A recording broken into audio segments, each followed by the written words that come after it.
Hi, I am just discussing today about the basics of Brownian motor. So, especially I will discuss about the following points: what the Brownian motor exactly it is, how it is different from the normal motors which we see on highway in human traffic, and why we need to know about this Brownian motor, and what is the challenge in the recent years in the aspect of this Brownian motor, and what are the important factors one should be worried about while thinking of designing such a Brownian motor.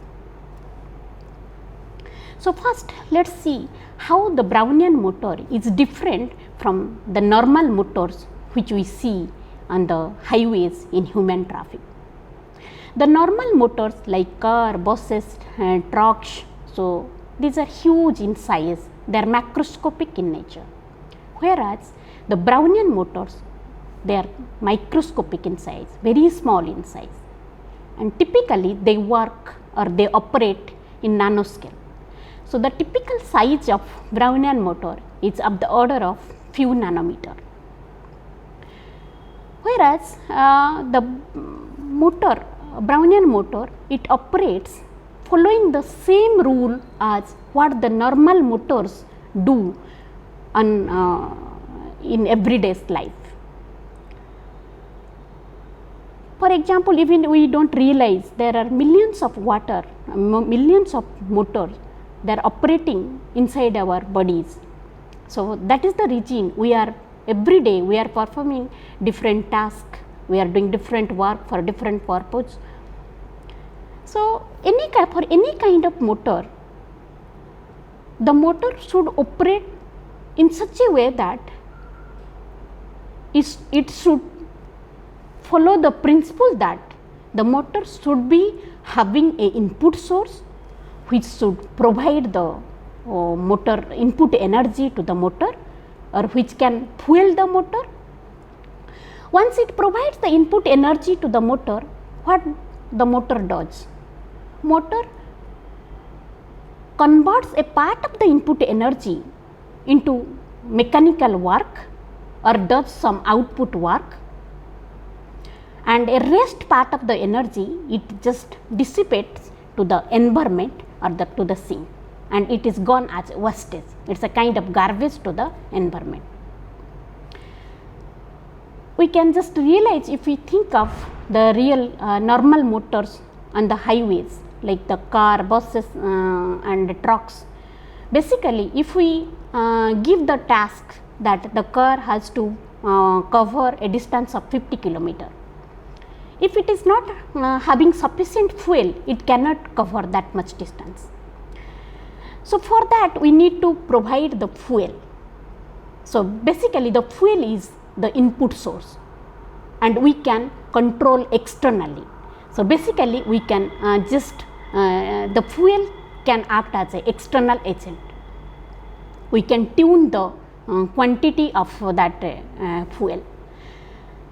But what motor does during its operation, it uses a part of the fuel, and through a set of chemical process it converts a part of the energy. I mean the fuel is basically a kind of chemical energy provided to the motor, and what motor does, motor use a part of this chemical energy, and through set of chemical processes it converts it into mechanical work, and as a result the car, buses, so they perform the task, they cover a certain distance, whereas a rest part of the energy it is going to be as wastage and it just dissipates to the environment.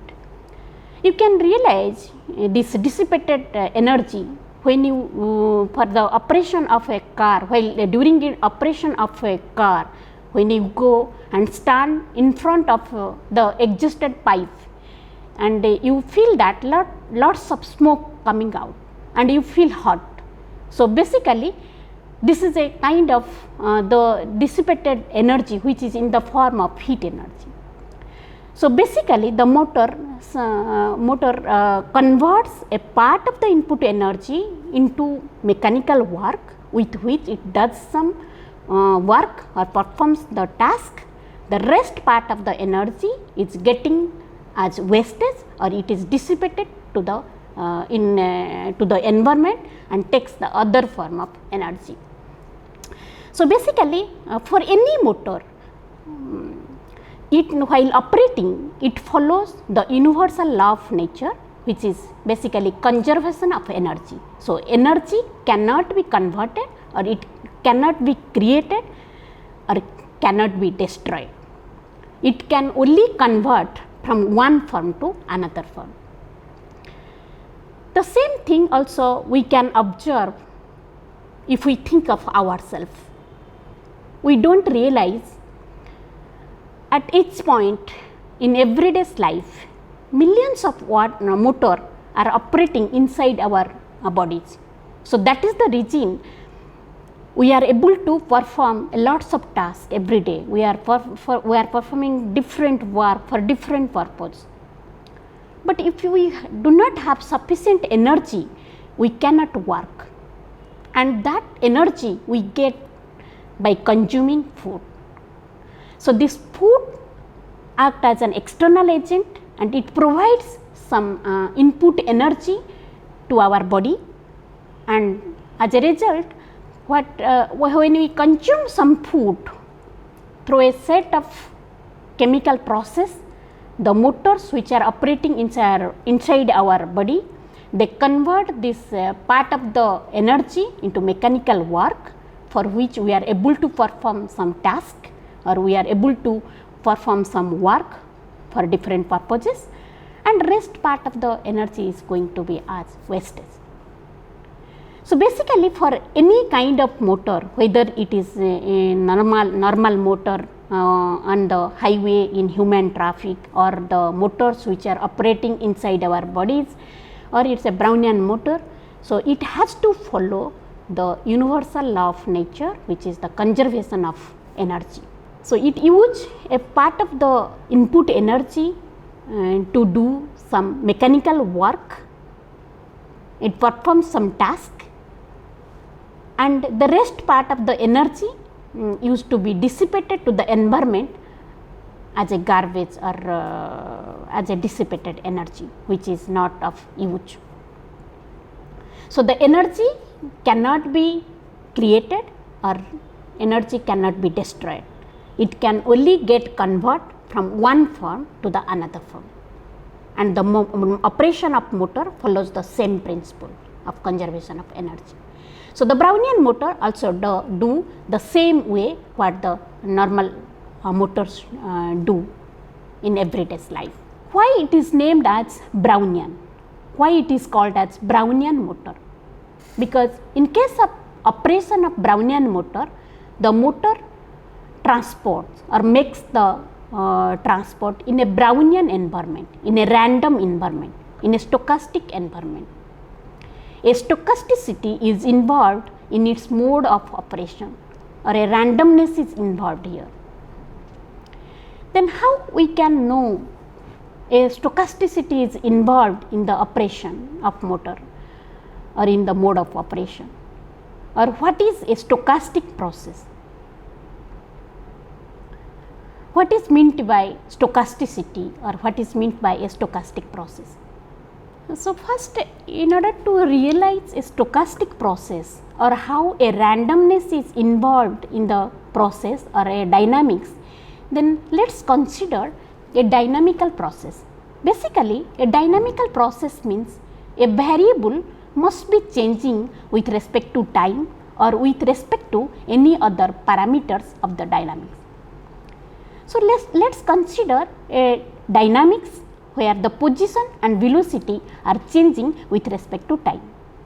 Suppose we measure the position and velocity today at a particular instant of time, and we got a value.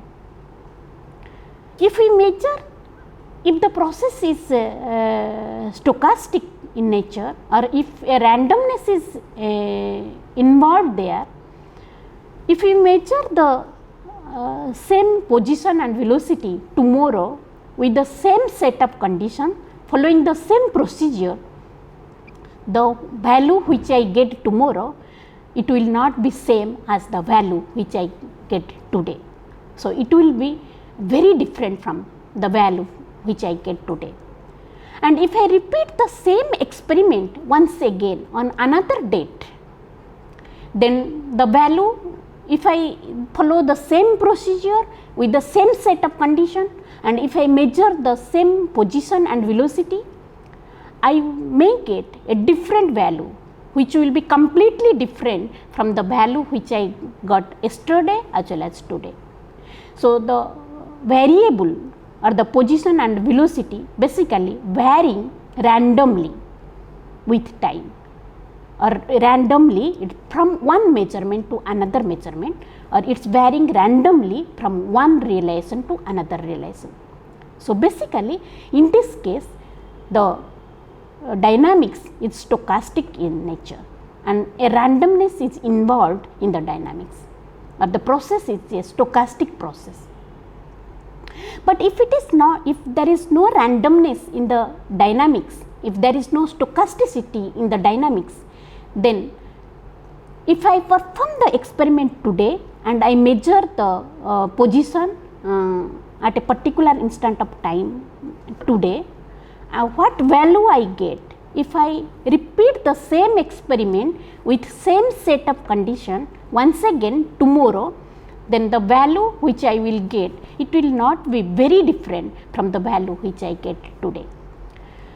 So, maybe there will be little bit variation, sometimes it may happen, but that is maybe due to the instrumental error or maybe the measurement error. But if it is completely different from the value which I get today, so that means the variable is random in nature, it is randomly fluctuating, it is randomly varying from one measurement to another measurement, from one relation to another relation. So, in that case we can say the variable is stochastic in nature or random in nature, and the process is a stochastic process. So, basically in order to have a feeling of a stochastic process, I will just explain a simple example which is nothing but the Brownian motion. So, Brownian motion is the simplest example of a stochastic process, and this Brownian motion every day I think the chemistry people they realize or deal with this Brownian motion in their lab, in their everyday life. So, basically we think of the motion of a pollen grain inside a colloidal solution, and we can see, we can realize the what exactly happens to the motion of pollen grain when it is suspended in a colloidal solution. And if we observe or if we trace the path of the pollen grain or the trajectory of the pollen grain, we see that it is a kind of zigzag motion, or the trajectory is a kind of it shows a random manner in a random fashion. So, basically it reflects the Brownian motion of the pollen grain and the Brownian motion, Brownian dynamics of the pollen grain. So, the pollen grain we can say here is a kind of Brownian particle. So, what exactly happens when a pollen grain is suspended in a colloidal solution? Then what happens? It interacts with the all the colloidal suspended particle of the environment. The environment is basically here the colloidal solution. So, basically this pollen grain it talks with other particles of the environment or colloidal solution. Due to the interaction of the pollen grain with the colloidal suspended particle, basically two forces come to play. One is the viscous force, or you can say this is frictional force or resistive force, which depends on viscosity of the colloidal solution or viscosity of the medium or environment, and another force is called random force. The viscous force always acts as a resistive force for the motion of the pollen grain. It acts as an obstacle for the motion of the pollen grain. It acts in a direction opposite to the motion of the pollen grain. It always opposes the motion of the pollen grain. Whereas the random force, it tries to make the motion of the pollen grain in a random way, in a random manner, in a stochastic fashion. So that's the reason when we just trace the path of the particle, or when we simulate the dynamical behavior of the pollen grain, we used to see a zigzag kind of path, and we can observe we can predict that this is the Brownian motion, or this is the Brownian motion of the pollen grain. So the Brownian motor exactly does the same thing. It just make the transport and in a Brownian environment. So a randomness is involved in the operation of Brownian motor. It is simply like a Brownian particle. But if the motion is Brownian nature, how to describe, how to extract the information about the dynamical behavior of the Brownian particle? For any dynamical process, basically when there is a dynamics, in order to describe the dynamics, we follow the Newtonian formalism or Newton's laws of motion. What it says, the Newton's first law says that every object, it possesses inertia, and due to inertial nature, every object or every particle try to be in the same state, whether it is at rest or it is at motion. So if it is at rest, it try to be at rest until unless an external bias applied on it. Similarly, if the object or particle is in its motion, then always it try to be in the state of motion until unless a opposition or an external force or bias applied on it. So basically, if we apply a external bias, or if you bias the object, if it is at it changes its state. If it is at rest, it can go to its motion state, or if it is in motion state, it can change its direction, it can change its velocity or momentum with respect to time, or it can also it is possible that it can come to rest again. So basically, under the application of the external bias, it changes its state. And what its second law says, that the rate of the external bias or external force is exactly equivalent to the force to the rate of change of momentum, or we can say it can exactly describe the external force or external bias which we apply on the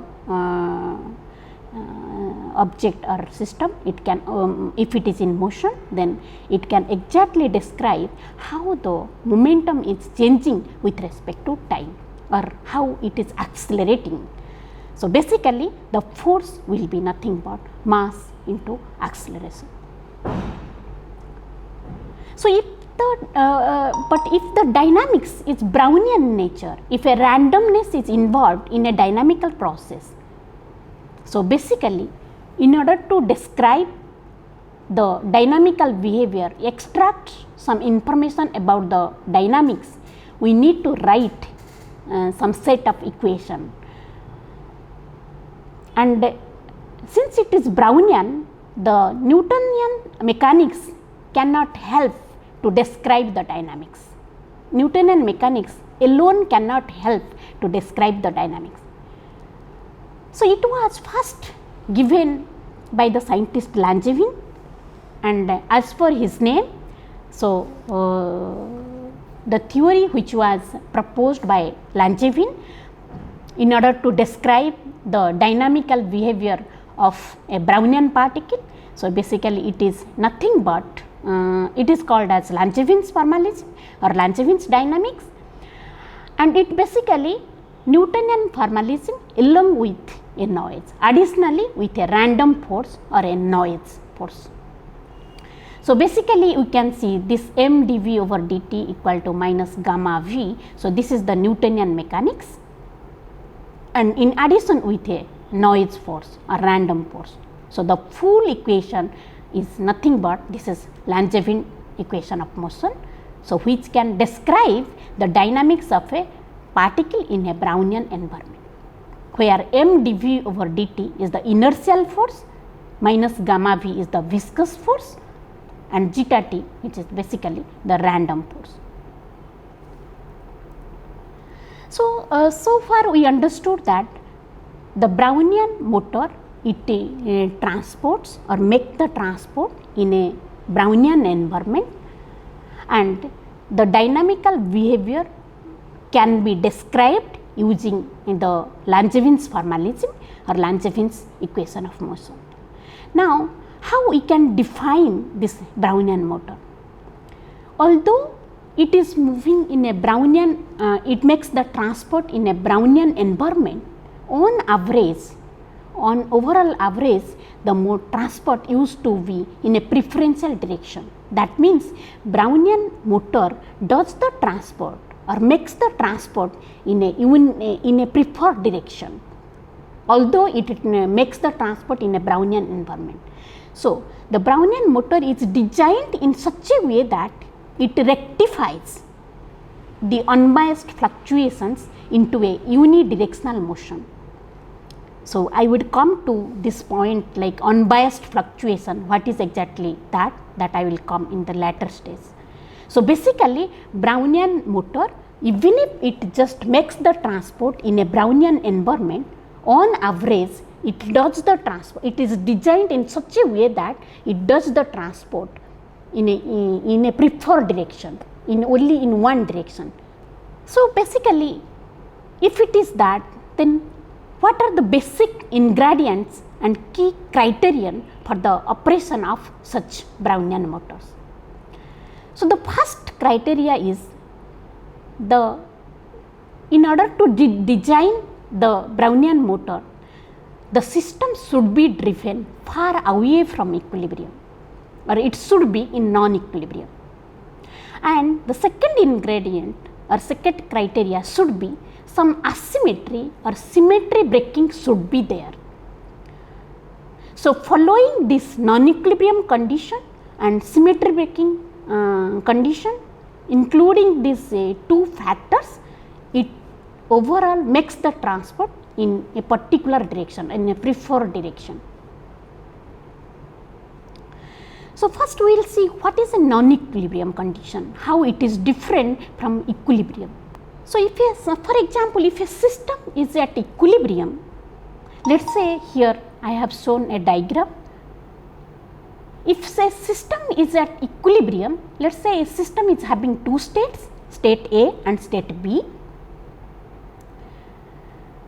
And if a system is at equilibrium between these two states A and B, then basically it follows the principle of Dittel balance condition. If the system, if it is a stochastic process and if it is having two states A and B, so there is a finite probability that the system will be at some time at state A, sometimes there is a finite probability that the system will be at the state B. So, if we say Pa is the probability of finding the particle or object or the system at state A, and Pb is the probability of finding the system at state B, and if we say omega AB is the transition of the state, transition of the system from state A, rate of transition of the system from state A to state B, and if omega BA is the rate of transition of the system from state B to state A, then basically when the system is at equilibrium between these two states A and B, then there will be no net flux in between these two states. means the total flux, which is basically P A omega A B, will be exactly equal to P B omega B A. So, that means the flux, there is no net flux in any preferential direction. Flux is there, whereas both the flux get cancelled. So, there is no net flux in the system. So, that means the principle of Dittel balance condition is maintained and the system is exactly at equilibrium between these two states.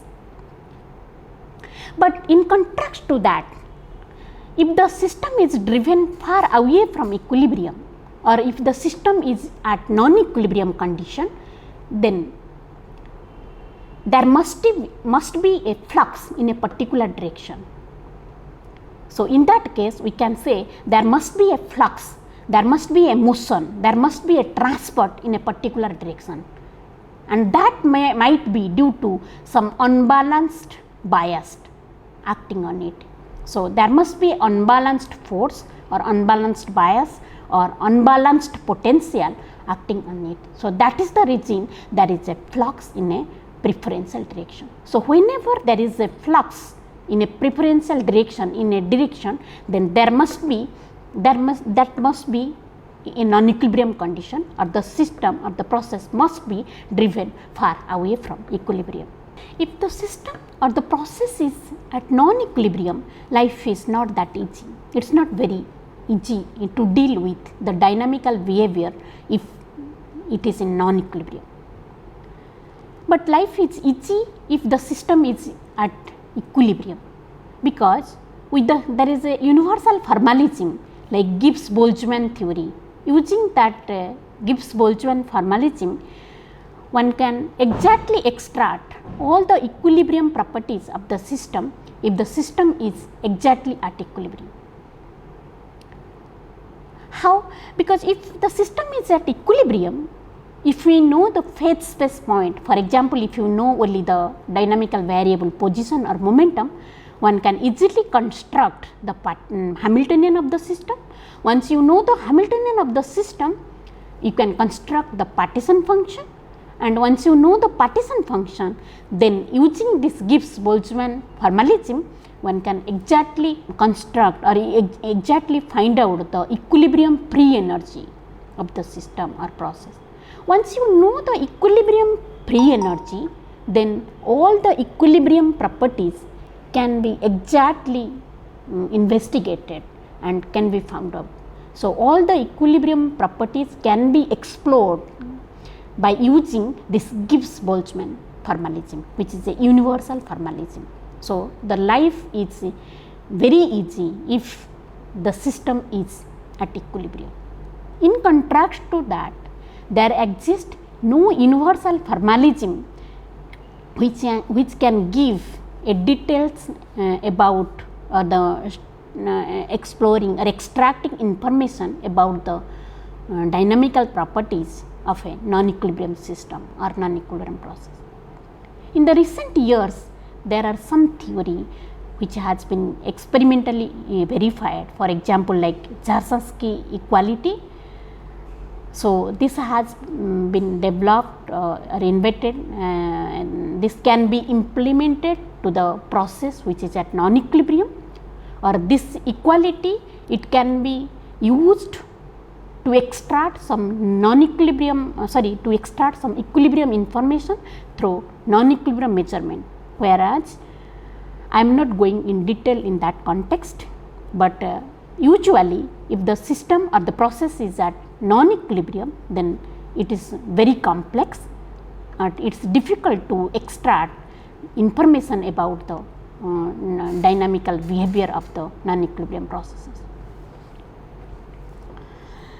So far we understood that the Brownian motor, it makes on average, although it makes transport in a Brownian environment, it does the transport in a, on average it does the transport in a preferential direction, and two basic ingredients is required for the transport of a Brownian motor. One is the non-equilibrium condition, another is the symmetry breaking or asymmetry should be there in the dynamics of the Brownian motor.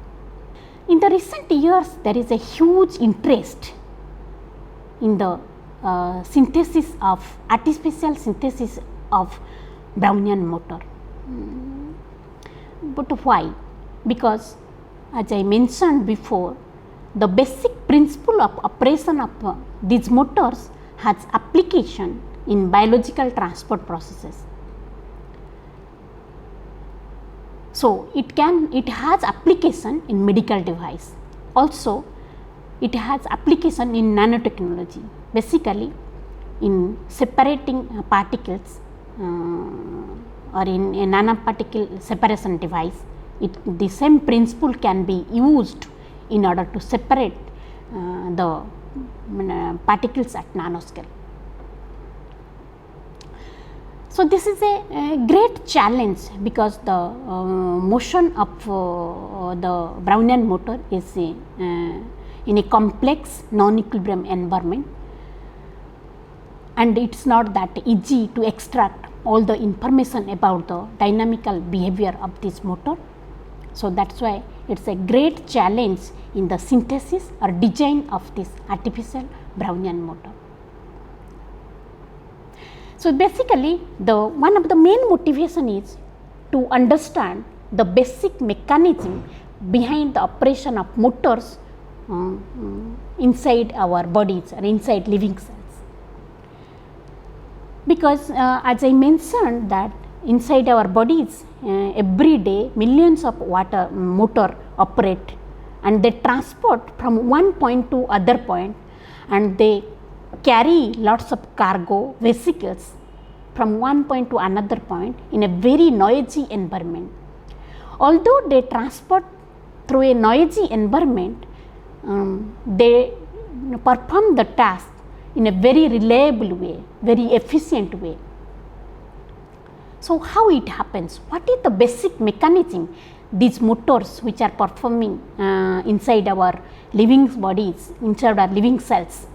What is the basic mechanism they are following?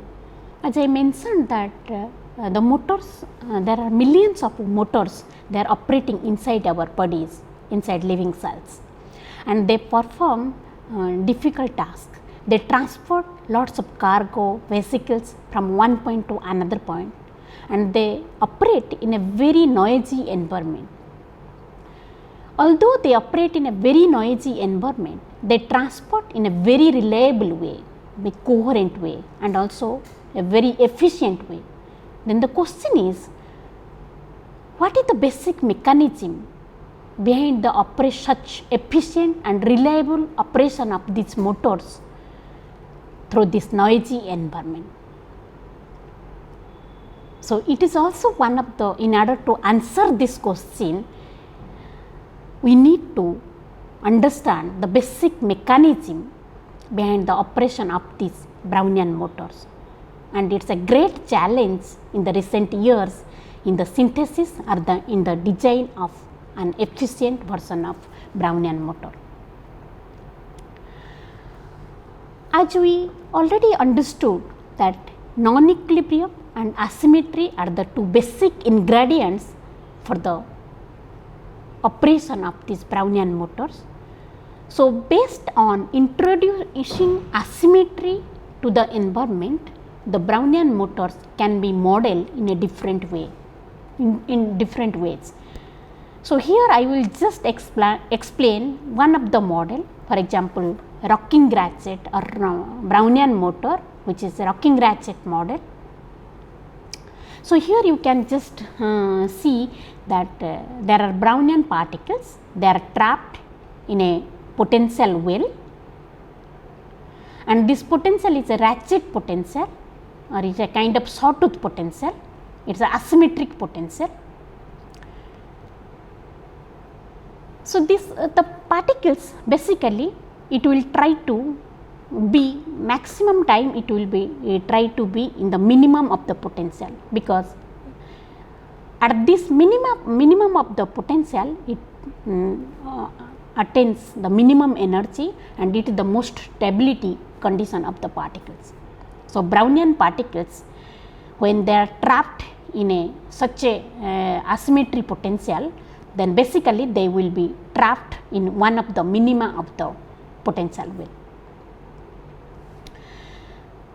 So, if we apply a bias of equal magnitude in both the direction of the potential, then what happens that if we apply the bias externally, for example, we apply external force in both the directions with equal magnitude, then so that there will be no net bias on the dynamics or on the system, then what exactly happens we will see here. So, for example, if a bias or external force is applied in the positive direction of the potential, for example here, then the effective potential will take the form like this. So, the Brownian particles will find easy to just slide down, because when the force was not applied, there was no bias. For the Brownian particles, they were trying to trap at the minimum of the well, because for the particles there were barriers in both the direction because of the asymmetricity in the potential. But when we have applied a force of equal magnitude, when the force is applied in the positive direction, so basically the effective potential will take this form and the Brownian particles will find easy to just slide down. So, it will make movement towards right or in the positive direction. Similarly, if the force is applied in the negative direction or in the opposite direction of the potential, then what happens that the effective potential will take this form. So, then the particles find difficult to cross the barrier in the positive direction. So, there will be movement towards the negative direction, whereas the transport in the negative direction will be rare. So, few particles will try to just slide down in the opposite direction or in the negative direction. So, if we just apply this force, if we same procedure, if we do the same experiment continuously, we apply this force in both positive as well as negative direction, and if we continuously do that, then we will see that on average the flux, the net flux of the particle will be towards right. So, here this principle or this mechanism which we have used can be thought of as a modeling a Brownian motor. So, when I just defined the Brownian motor, so there I had mentioned that the Brownian motor rectifies unbiased fluctuation into a unidirectional transport. Unbiased means even though we are biasing the system, the net bias is 0. Here the same way the particles are in a asymmetric potential, because asymmetry is a ingredient. If it is symmetric potential, the flux in both the direction will be same. So, there will be no net flux in a preferential direction in towards right, or there will be no net flux towards right. So, here we can say that the unbiased fluctuation means even if we are applying force, we are applying the force in both the direction with equal magnitude. That is on average there is no bias in the system. So, that is why while defining the Brownian motor, we are saying that the device which rectifies the unbiased fluctuation into a unidirectional transport, and asymmetry is involved in this case. And since we are biasing the system is driven out of equilibrium. So, non-equilibrium condition is also satisfied. So, with this principle we can model or we can think of designing or having a feeling of a Brownian motor with such a system. So, the operating principle, as I mentioned before, the operating principle of the Brownian motor, it just follows the same conservation of energy. So, it must be having a input source which is basically an external agent which provides some input energy to the motor, and using a part of the input energy it does some mechanical work, and rest part of the energy is dissipated to the environment or the thermal bath as heat. But here I would like to mention just since we understood that there is a transport in a preferential direction in one direction. So, Brownian motor makes the transport in a particular direction. Then how, so the question is how we can utilize this transport for our useful purpose. Means how we can extract the work out of this transport. In order to extract the work, we have to apply a load or a load force against the transport. Then we can extract the output work throughout the load. How it is? For example, suppose when we are just walking on a road, suppose we are asked to perform a distance of 5 km. So, this is a kind of load on me. So, in my mind this task is I have to cover the distance of 5 km. So, when I cover this distance, when I perform this walk of 5 km, so my task is done. I have done this work. So, basically a load, the task means a load was given to me. So, we extracted that work or performed the task against that load. For example, another example, suppose when we are just making a movement on my way, if there is an obstacle or there is a barrier on the path of motion of particles, so particle does some work only when it overcomes the force exerted by that obstacle or that load.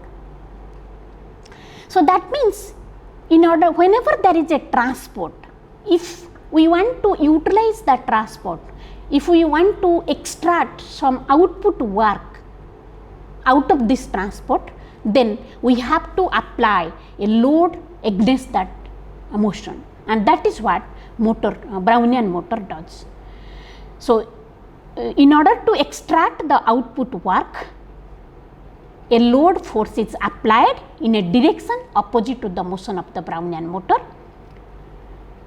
So, that work it does by converting a part of the input energy which is provided by the external agent, and rest part of the energy is going to be dissipated as heat to the environment or to the bath or thermal bath or reservoir.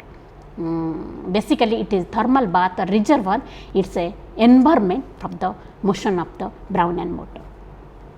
So, the operating principle of the Brownian motor is basically follows the conservation of energy, which is nothing but the first law of thermodynamics. So, basically the input energy is nothing but the output work in addition to the dissipated heat to the environment and or thermal bath. And the dynamics of the Brownian motor can be described by using the Langevin's formalism or Langevin's equation of motion, which already we discussed. Since the motion is Brownian, so we can use the Langevin's formalism in order to describe the equation of motion of such motors. So far whatever we discussed, we understood that the Brownian motor makes transport in a Brownian environment, and we can use that transport and extract some output work out of the transport, and it can be used for different purpose, for useful purpose. But what about the quality of the transport? Because the transport is happening in a non-equilibrium condition in a Brownian environment, and each non-equilibrium transport is accompanied or associated with a dispersive spread or diffusion. So, it is very important to characterize the quality of the transport. Similarly, how effective is the transport? How the transport is effective? Whether the transport is effective or not, in the sense whether we can extract some output work or not, we can make it efficient or not. So, that is why two factors we should be worried about: the quality of transport and effectiveness of transport. So, how to characterize the quality of transport? Basically, all the non-equilibrium transport, they are, as I mentioned, they are accompanied by a dispersive spread or diffusion. If the Brownian motor, let us say that for example, any motor, when a Brownian motor is just suppose making a transport of length L, if the dispersive spread is of the length delta x. So, since I said that each non-equilibrium transport is always associated or accompanied by a dispersive spread. So, at each point of its motion while making a transport, there is possibility that it will diffuse throughout the space. It will basically just spread throughout the space. So, what happens if suppose the spreading is delta x is much larger than the distance covered by the motor L, then what happens? The point at which it initiated the transport, at that point there is a finite probability that the motor will be there.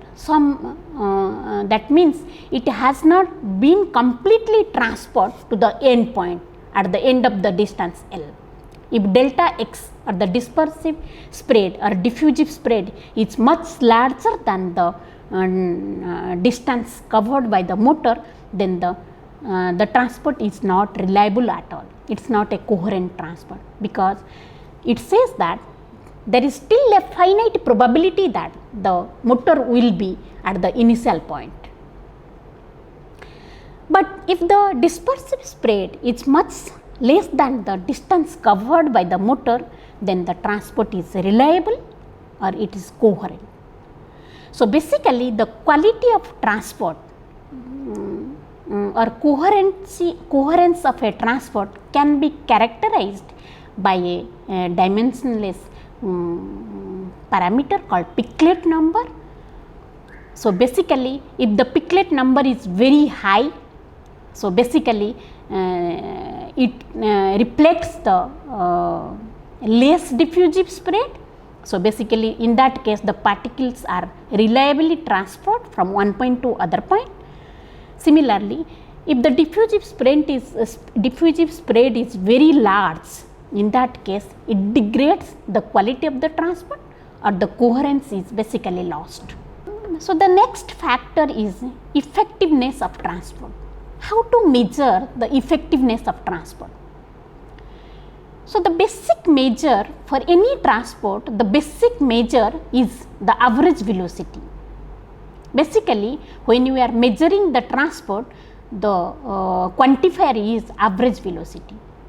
But since the Brownian motor is typically very small in size and it makes the transport in a Brownian environment, so fluctuations play a predominant role. So, that is why there is possibility that the fluctuation in velocity might be very large. So, the velocity at any instant of time, it can take the values in between average value minus the fluctuation and average value plus fluctuation. If the fluctuation is very large or if fluctuation dominate the average velocity, the particle will move the velocity is basically negative. So, the particle or the motor will move in a direction opposite to its average velocity. So, the overall transport will not be effective. So, the next feature or the next measure what we should think of, that how much energy we have input to the system and how much out of it, how much of energy is converted to directed motion. So, in other way we can say that it is a efficiency, a proper quantifier to characterize this aspect of transport is the efficiency of the system. So, two factors basically we should be worried about in the when we are thinking of designing an artificial version of Brownian motor. We should always focus the quality of transport and the effectiveness of transport.